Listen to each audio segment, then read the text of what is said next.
Okay, here we are for an even more rambling and confusing review than normal, as I'm actually reviewing just a small part of the game. As I explained in my last video, similarly titled up there, uh, this is actually a review of the ending of Mass Effect 3 alone and by itself, because it's going to take a large amount of time to go over all that's wrong with it and the reasons why it is bad. Uh, I'm not going to go into the huge number of things that have already been said. You can look down below for the most common complaints about it. I linked to an article that is pretty good and concise. I might mention a few of the things there, but I have an entirely new array of things. Well, not entirely new, as I said, but new things phrased in my own blah, rambling.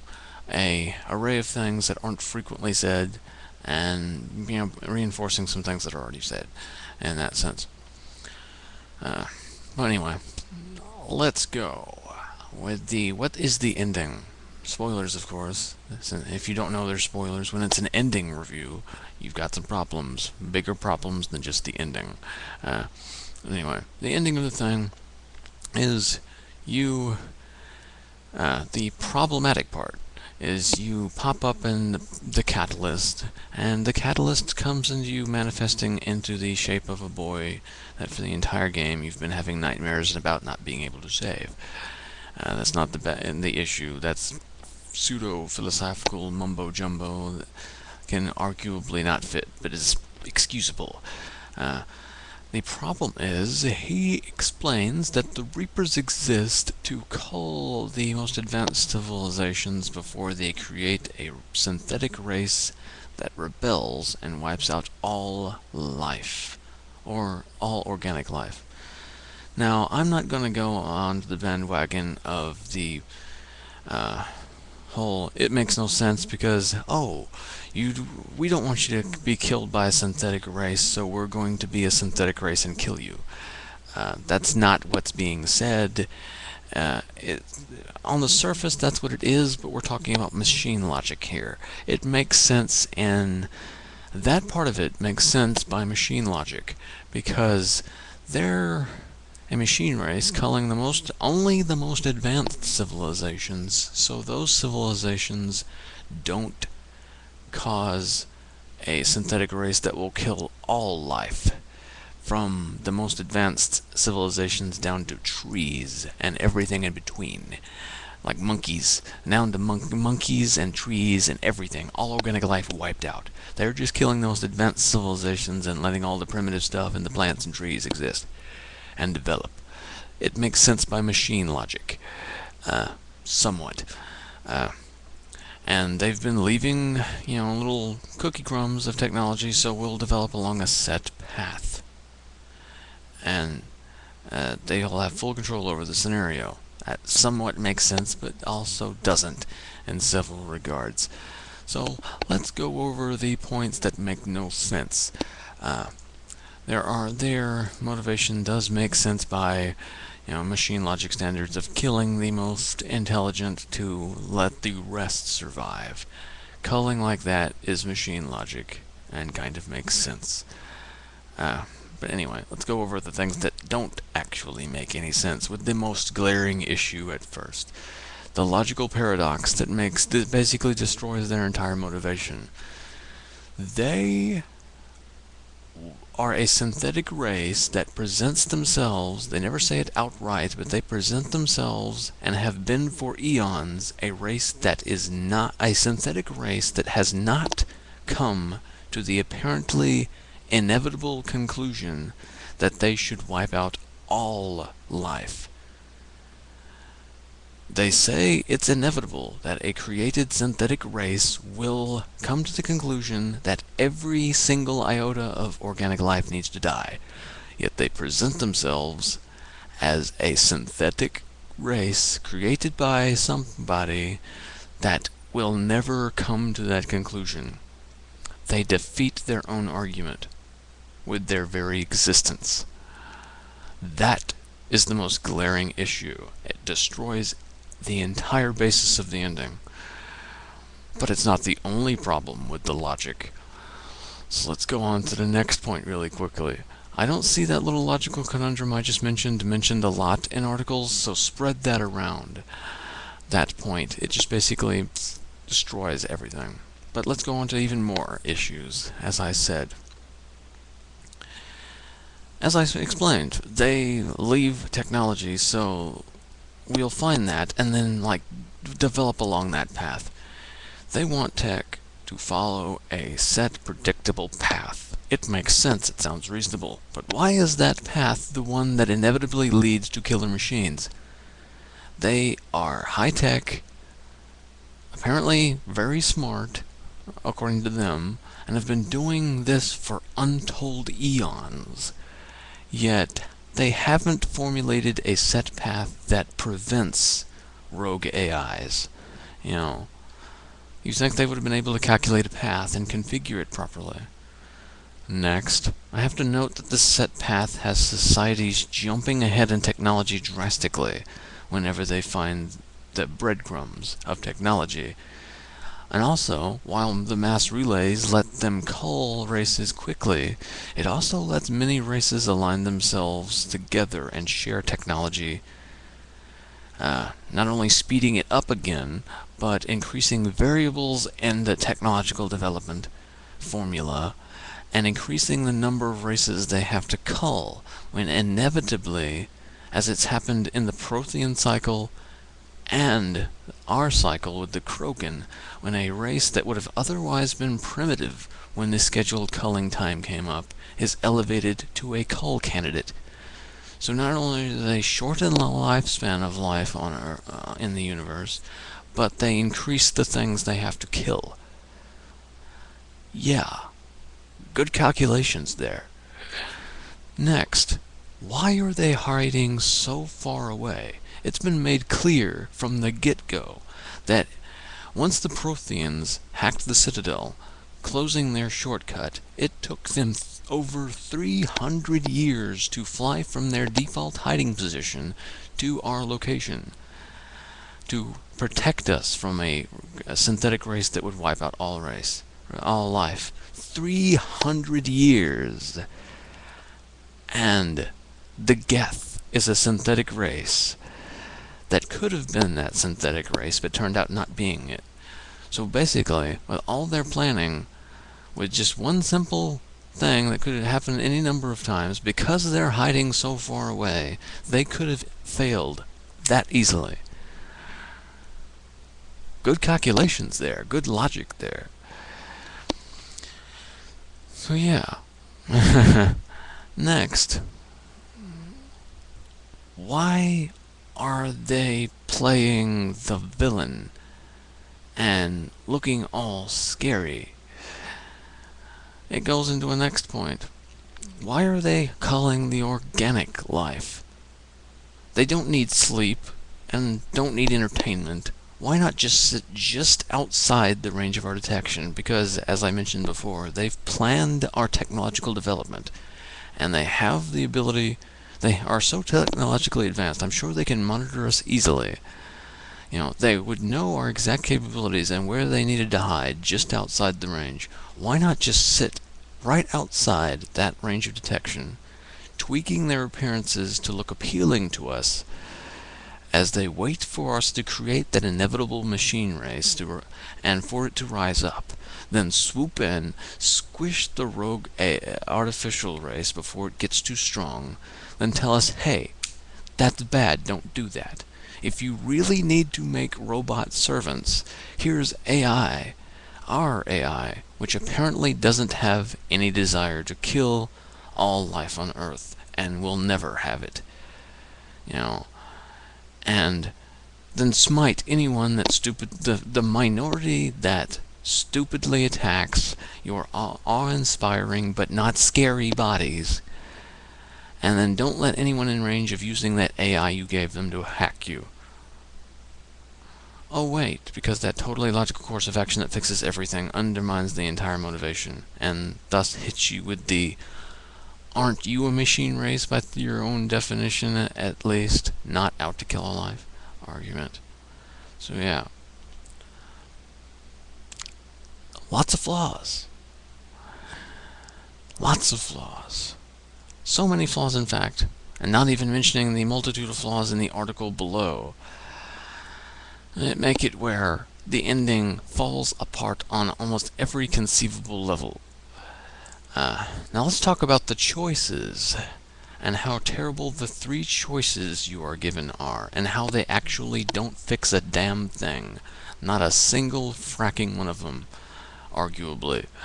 The destroy ending, they pretty much tell you right off the bat, destroying the Reapers and all synthetic life, which, mind you, comes with its own associated problems I will go over in a second. They tell you concisely and clearly it fixes nothing.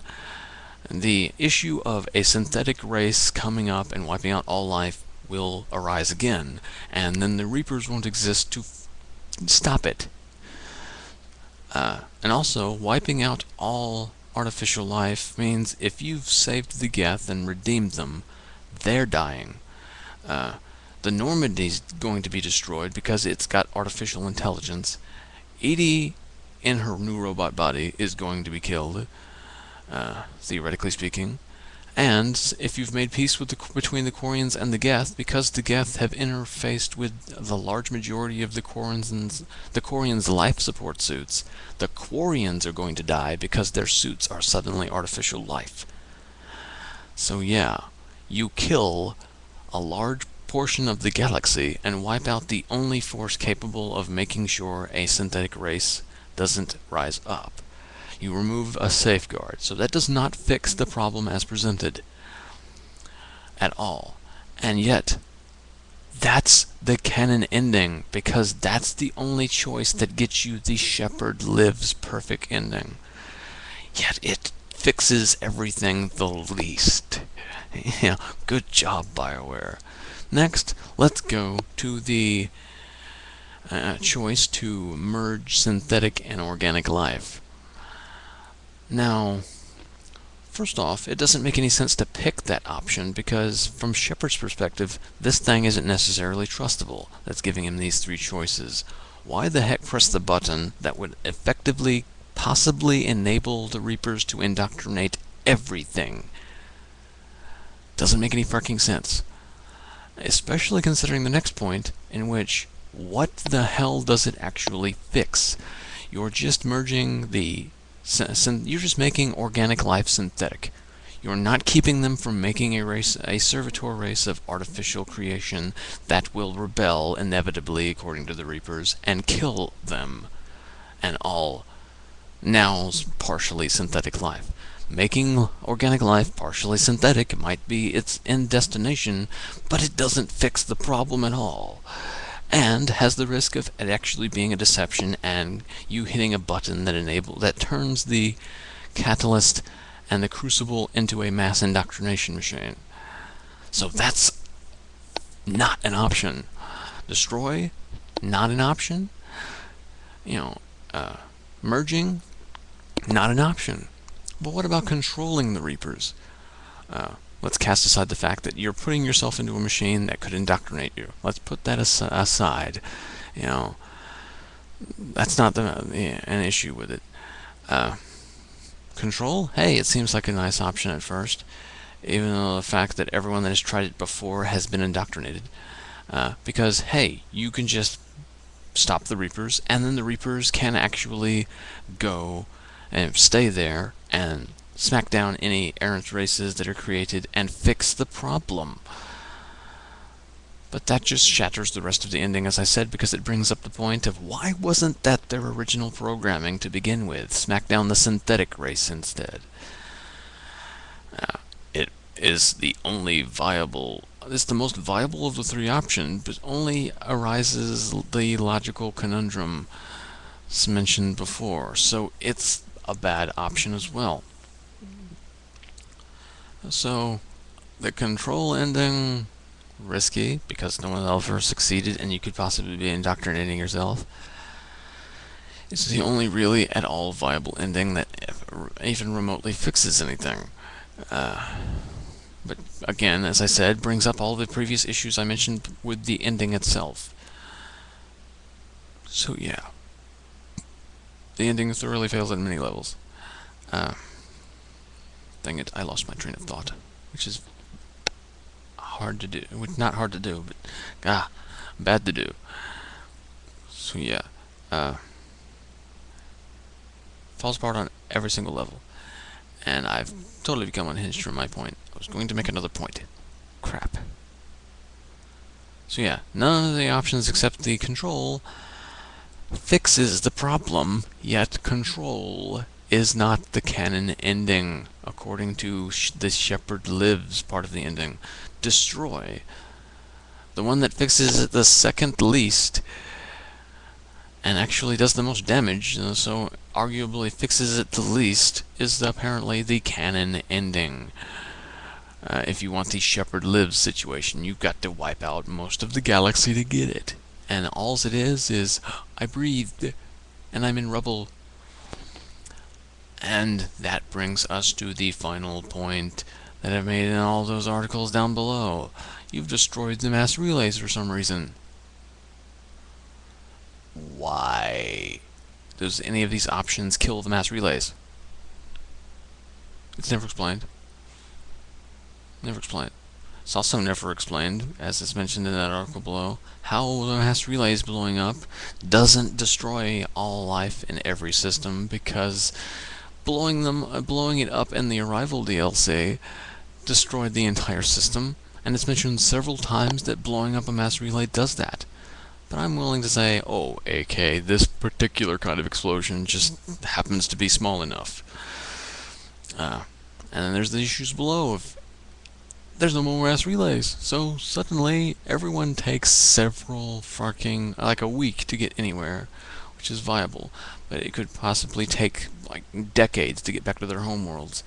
From Earth, the Quarian fleet, which, is sustainable, will take 2 generations, like several decades to get back to their homeworld that they fought so hard for. And if everyone gets back to their homeworld successfully, you have completely reversed the entire point of the game and the entire theme of the series of uniting everyone, because suddenly they're a few years apart and are only like calling each other on the cell phones. And according to the ending that happens after the credits, a bit of, like generations later, you're a legend. It apparently seems that not a lot of communication or space travel is actually happening, as mentioned in the link below. So yeah, the ending fails on every conceivable level. On the bright side, it's not all that hideous if you don't think about it.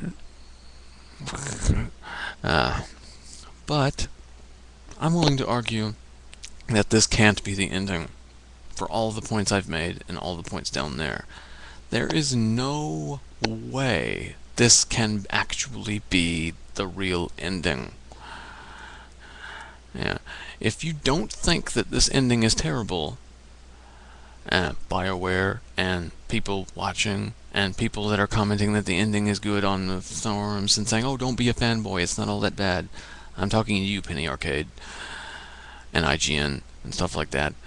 If you don't think this ending is bad, if you don't see the problems with this ending, you are so out of touch with the what storytelling is. You're so out of touch with what the series has actually stood for and been trying to convey. And that's a bad thing if you're the writer of the damn story. And not only that, if you don't see these problems at all, you have the intelligence of a carpet tack. I'm sorry if I'm offending you, BioWare writers, that if you in fact think this ending is good and aren't just like doing bullshit so you can release ending DLC later. Anyone that thinks this ending is perfect and fine how it is, and not flawed and okay, and are saying, oh, you just want a perfect, happy ending, cry me a river. You are the stupidest being on the face of the earth and do not deserve to live. You are so stupid. Kindly commit suicide immediately. Yes, I might draw a lot of hate from saying that, but that is how fucking stupid you are. If you like this ending, well, not like this ending, if you don't see these issues and are so out of touch that you don't see the problems here. And that's not even fanboyism. I don't think the ending is hideously awful. I'm like, okay, it has all of these problems, but fuck it. You know, it it's an ending. It concludes things. It wraps the story up. It's bad. It's an awful ending, and it has all of these multitudes of issues. But if you don't see those issues, if you think there's not a single damn problem with the ending, and you are making the argument of, oh, cry me a river, you just want a happy ending, when that is then completely missing the point, you don't deserve to breathe my air, I'm sorry. Because you have no functioning brain cells.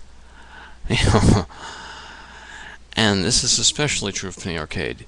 Penny Arcade fans might get on my case for this, but they have allegedly read the article that below that clearly paints in vivid detail what's wrong, and they fail at basic reading comprehension. I'm sorry. They completely miss every single fucking point. To such a degree, which I have to question how they graduated school. Why are they not in first grade? I'm exaggerating a little. It's not that stupid, but and of course, don't commit suicide if you don't agree with me. I'm not serious about that. But God, this is Cheese of Ages signing out.